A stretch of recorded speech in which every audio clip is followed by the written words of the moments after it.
The Rebel Capitalist Show. Let's just go right into your backstory. It's fascinating how you grew up and how you take your history and it helps you kind of build your framework in the way that you see the world today, especially the Western world. Sure. So I was born in 1959 in the Soviet Union in St. Petersburg, and grew up there until I was 19. Graduated from high school, 2 years of college, studying engineering. And we emigrated with the whole family, my parents and my grandparents, in 1978 when I was 19. So this period from 60s and 70s was a very interesting time in the Soviet Union in the sense that I caught, I guess I can say, the least pernicious part of the entire 75-year Soviet history. Right. Because obviously my grandparents, who survived, who were born before the revolution, had to live through an overthrow of the, collapse of the system, civil war, military communism, Stalin's repressions, World War II, and then 3 of the 4 of them ended up in the siege of Leningrad and survived that. Growing up, I was playing with these beautiful pieces of paper that turned out they were government bonds that the Soviets defaulted on. These were like war bonds, and I'm sure they had them in the United States, but they had them in the Soviet Union too. And I didn't know what they were until I became much older, but they were worthless. And so, but the time I was born, this was the last monetary reform was in 1961. So when I was 2 years old, when people lost their money yet again. And growing up, it was probably as benign a period, not that it was benign, but it was as benign as one could have under the Soviet regime. I mean, we were, I guess, lower middle class economically by the standards of the United States. We were upper middle class by the standards of the Soviet society. My father was a photographer. My mother was an engineer, a successful freelance photographer. My mother was an engineer. My grandmother was a doctor. I mean, it was a normal family. We had a car and, a little cottage in the country. So it's not like I grew up in this black and white movie that people think of when they think of the Soviet Union. And the 60s were, I don't remember the 60s very well. I was little. But by the time the 70s came, the Soviet Union has gotten into stagnation. And so the economy started stagnating. Nothing was going anywhere, meaning people had the same jobs, the same salaries, lived in the same apartments. It took 12 years to get a phone line. You had to know somebody. It became more and more difficult to get decent food. If you wanted it, you had to go to the farmer's market where very few people could afford it. In the meantime, the elites, I guess, the party oligarchy or whatever you want to call it, they had their own transportation system. They had their own system of sanatoriums for, resorts, their own cars in the trains. Any of that sounds familiar to you? Yeah, right. Their own restaurants where they could get in and other people couldn't get in. And normal people, even like upper middle class people, had no access to any of that. And of course, working people, forget it. And so as the inequality started growing at that level, now I'm not comparing it necessarily directly to the United States, but I'm just saying the sign. Inequality started growing. The government propaganda intensified because the ability or inability to explain coherently why there's no meat in the stores, while every GDP, GNP 5-year plan was always overfulfilled and everything was better than expected and every number was better than anybody could have hoped for. And we were just moments away from success. How would they explain that away, Simon? Propaganda. Yeah, but propaganda. How, there would be they stories just make about, up. They would be. You know how when you read in the United States, like in any newspaper, every story starts with like John Smith was thinking of that. There's always a person, and then this person had this situation, and then they introduce a couple of other people, right? And then they start weaving a story. All of a sudden, a very big story coming out of the small story. Like he couldn't get food, and therefore there's a crisis. And this is just an example of a crisis. All right. The same technology was applied. So this guy is a great worker, and he's just got a bonus, and they're moving into a new apartment, and therefore suddenly that means all the citizens are doing great, Right. and everybody's moving in the new apartment, and the whole thing, presented that way. Right. But as the diversion between reality and rhetoric kept deepening and deepening and deepening, it became clear to us very early in the 70s, to most people much later in the 80s, and even by the time they collapsed in 91, it became clear that the system was in a crisis, even though ostensibly it was not in any crisis.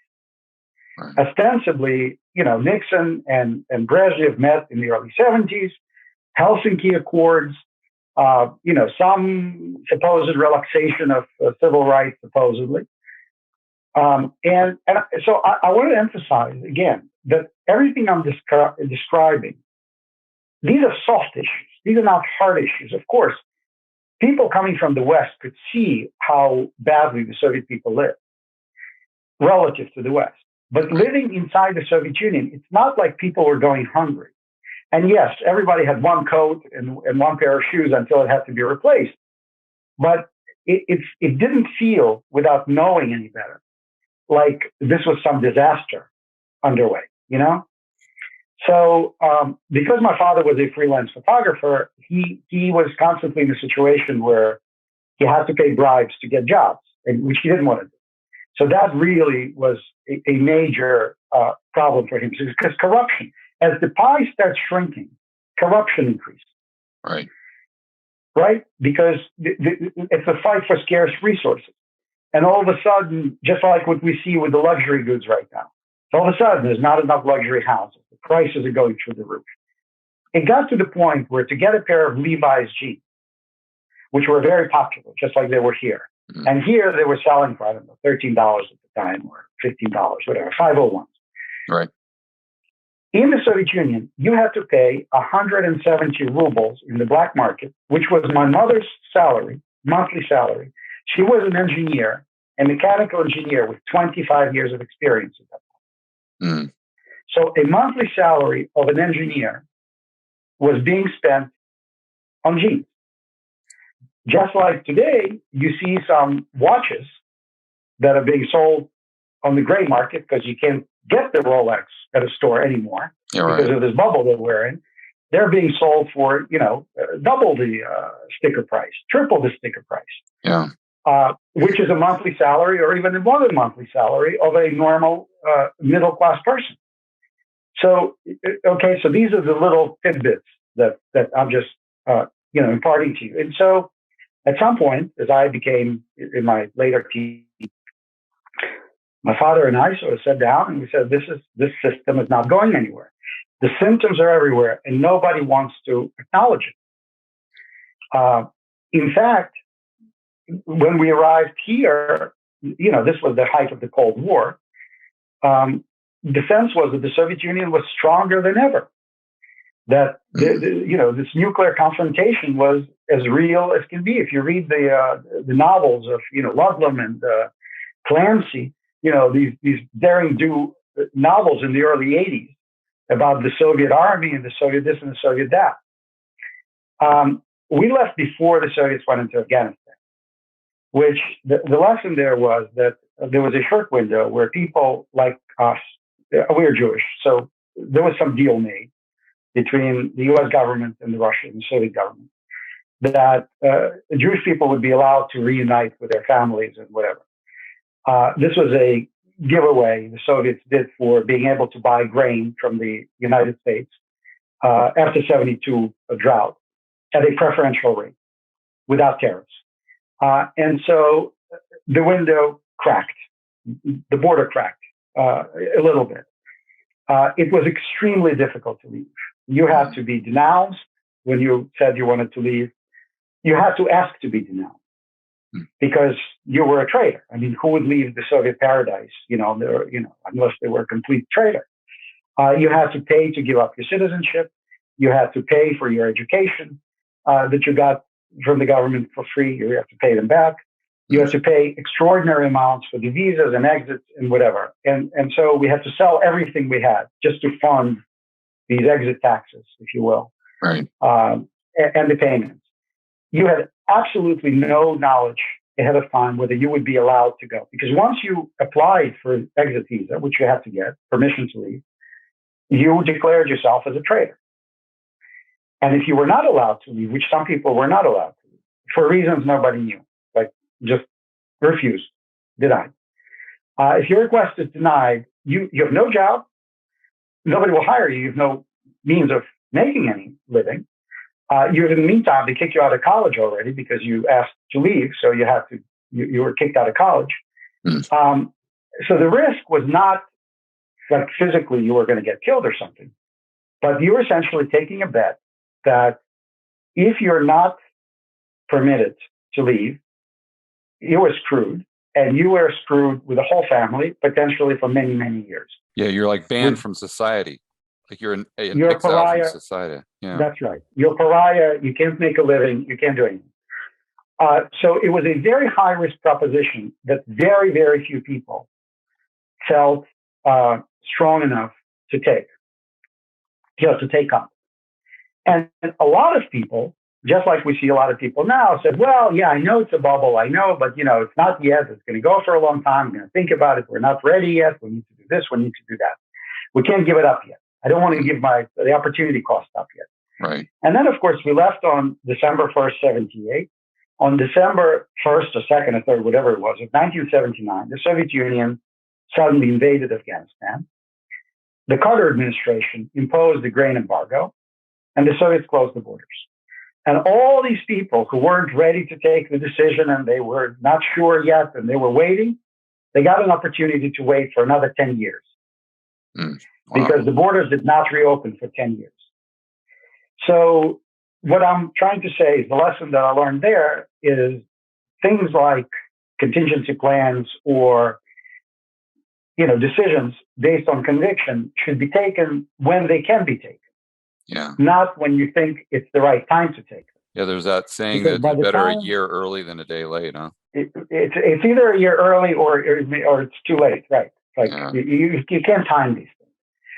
And so that was a huge lesson. Showing up in the West with no passport, two grandmothers and parents, nobody speaks English but me, $100 a person, which is all that the Soviets allowed us to exchange into foreign currency, $96, whatever it was, for 5 people. So multiply that times 5. 5 suitcases, 1 suitcase per person, 6 pairs of underwear, 6 t-shirts, anything 6, no more than 6 of anything. That's it. That's basically it. So you start completely from ground zero and maybe from minus whatever. Yeah. Now, for me, I was 19. My parents were 46 and 52. I mean, that's not an easy decision, right? To leave everything behind. The other thing is, we had at the time, there was absolutely no idea that what happened eventually would actually happen and that the borders would be open. So when people left the way we did, the party for saying goodbye was essentially awake because the relatives and friends, they came to say goodbye forever. Right, right. I mean, there was no sense that this would ever be reversible, that we would ever be able to go back, or they would ever be allowed to come see us. So the reason I'm describing it is just to impart that in retrospect, it all sounds like great timing, what a great trade, quote unquote. Yeah, no, you don't know that when it's happening. You're just taking a major leap of faith based on conviction and assessment that there is no future here. The system doesn't work. It's getting more and more corrupt. Faith in the system is wavering. And of course, all these trends have continued until they completely spun out of control.